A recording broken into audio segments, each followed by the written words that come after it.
आज हम आपको बताने जा रहे हैं साउथ भाषा की फिल्म डियर कॉमरेड की कहानी। डियर कॉमरेड वर्ष 2019 की भारतीय तेलुगु फिल्म थी। इसे भरत कम्मा ने लिखा और निर्देशित किया। इसे मिथ्री मूवी मेकर्स और बिग बेन सिनेमाज ने निर्मित किया। फिल्म में विजय देवरकोंडा, रश्मिका मंदाना और श्रुति रामचंद्र थे। फिल्म का मुख्य फिल्मांकन अगस्त 2018 में शुरू हुआ और फिल्म को 26 जुलाई 2019 को तेलुगु में जारी किया गया। मलयालम, कन्नड़ और तमिल के डब संस्करण भी बाद में जारी हुए और फिल्म के समीक्षकों ने इसे खूब सराहा और ये फिल्म सुपर हिट रही। डियर कॉमरेड अपने आप में खूबसूरत फिल्म थी। फिल्म का निर्देशक भरत कम्मा और नवीन एरनेनी, वाई रविशंकर, मोहन चेरुकुरी, यश रगिनेनी इस फिल्म के निर्माण में मुख्य भूमिका निभाए थे। वहीं इस फिल्म के अभिनेता जैसा कि बताया विजय देवरकोंडा थे और हीरोइन थी रश्मिका मंदाना। छायांकन किया था फिल्म डियर कॉमरेड का सुजीत सारंग ने, संपादित श्रीजीत सारंग ने। संगीत दिया था इस फिल्म में जस्टिन प्रभाकर ने और ये फिल्म मिथ्री मूवी मेकर्स के बैनर तले बनी। 170 मिनट की ये फिल्म थी। फिल्म डियर कॉमरेड की कहानी की शुरुआत होती है। फिल्म बॉबी विजय देवरकोंडा के साथ शुरू होती है, जो यह मानने को तैयार नहीं है कि उसकी प्रेमिका लिली अब उसे अपने जीवन में नहीं चाहती। कहानी अब पीछे जाती है, जहां बॉबी काकीनाडा के कॉलेज में वामपंथी छात्र संघ का नेता है। वह एक स्थानीय राजनेता बुलिया के भाई से लड़ता है। इस पर वह अपने दोस्तों के साथ हवलात में एक रात भी गुजारता है। लौटते समय वह लिली रश्मिका मंदाना से मिलता है। वह घर लौटता है और उसे पता चलता है कि लिली वास्तव में उसकी बचपन की दोस्त, उसके पड़ोसी की बेटी जया की कजीन बहन थी। बाद में बॉबी को पता चलता है कि लिली वास्तव में एक राज्य स्तर की क्रिकेट खिलाड़ी है। वह उससे पूरी तरह प्रभावित हो जाता है और धीरे धीरे उसके प्यार में पड़ने लगता है। जीत का जश्न मनाने की छोटी सी पार्टी के दौरान लिली बॉबी को गर्मा गर्म बहस में पड़ते हुए देखती है। उसके मना करने के बावजूद बॉबी हाथापाई में उलझ जाता है।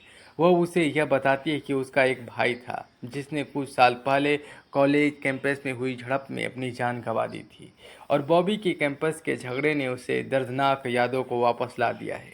जया की शादी के दौरान बॉबी ने लिली से अपने प्यार का इजहार किया, लेकिन वह उसे बताती है कि वह अलग अलग जिंदगी जी रहे हैं और जैसे ही वह चली जाएगी वह शायद उसे भूल जाएगा।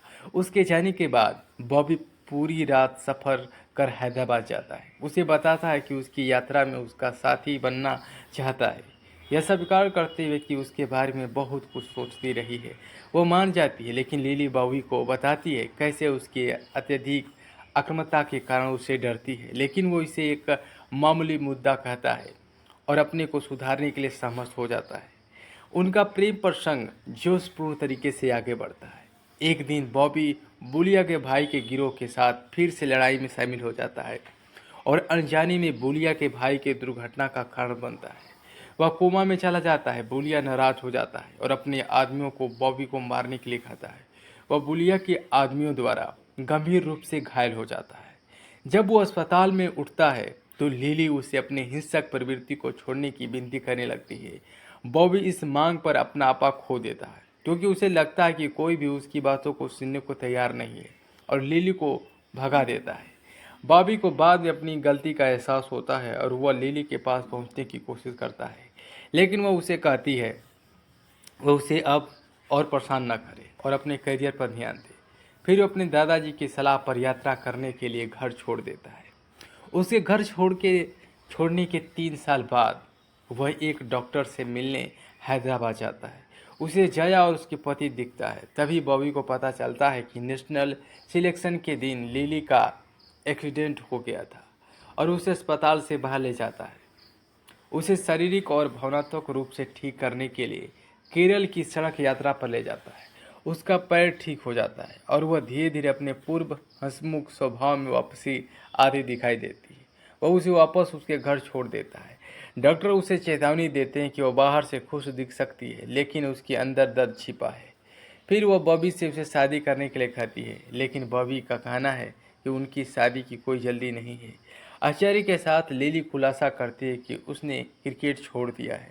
वह बॉबी पर गुस्सा करती है। वह लगातार उसे अपने क्रिकेट जीवन में वापस जाने के लिए मजबूर करता है और चला जाता है। लिली महसूस करती है कि बॉबी उस भावुक प्यार को भूल गया है, उसे एक बार उसके लिए किया था। उसी समय बॉबी को आश्चर्य होने लगता है कि लिली का क्रिकेट के प्रति जुनून अचानक क्यों खो गया।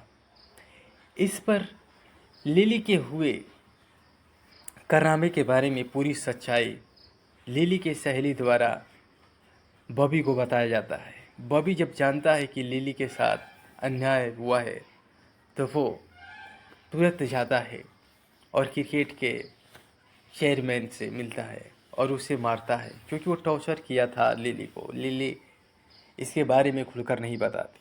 फिर लिली को कहता है कि चल थाने में केस करते हैं, लेकिन लिली डर जाती है, उसको डराया जाता है।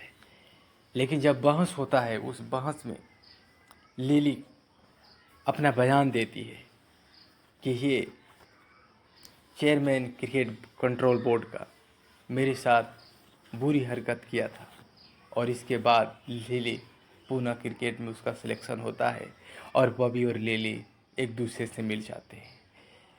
फिल्म कॉमरेड ये एक ऐसी फिल्म है जो ये दर्शाता है कि जीवन में कई बार हम कुछ अपने जीवन में करना चाहते हैं, लेकिन जो हमारे जीवन का सबसे गहरा पार्ट बनता है, हिस्सेदार बनता है, उसे कॉमरेड कहते हैं। वो कोई भी हो सकता है, हमारा भाई हो सकता है, दोस्त हो सकता है, पत्नी हो सकती है, पति हो सकते हैं, यानी कोई भी होता है तो उसको कॉमरेड नाम दिया गया।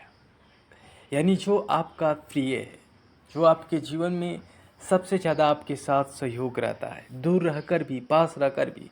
क्योंकि कॉमरेड कई तरह के हो सकते हैं, क्योंकि कुछ लोग ऐसे होते हैं जो दूर रहकर भी आपके साथ होते हैं, और कभी कभी होता है कि आपके पास होकर भी लोग आपके पास नहीं होते।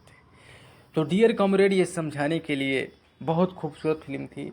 इस फिल्म का सबसे मुख्य गहरा अर्थ यही है कि हमें उसी समझना होगा जो हमारा डियर कॉमरेड है।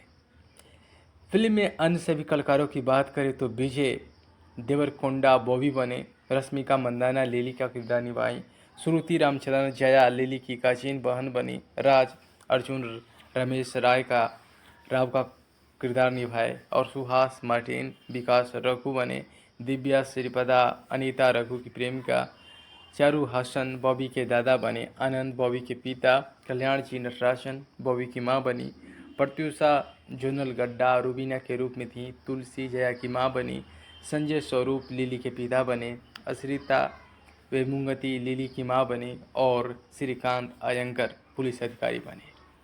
तो कुल मिलाकर डियर कॉमरेड अपने आप में खूबसूरत फिल्म थी और इस फिल्म को आप अभी भी यूट्यूब पर देख सकते हैं। बहुत खूबसूरत फिल्म है साउथ की और इसे हिंदी में डबिंग किया गया, तो आप हिंदी का वो डबिंग देख सकते हैं।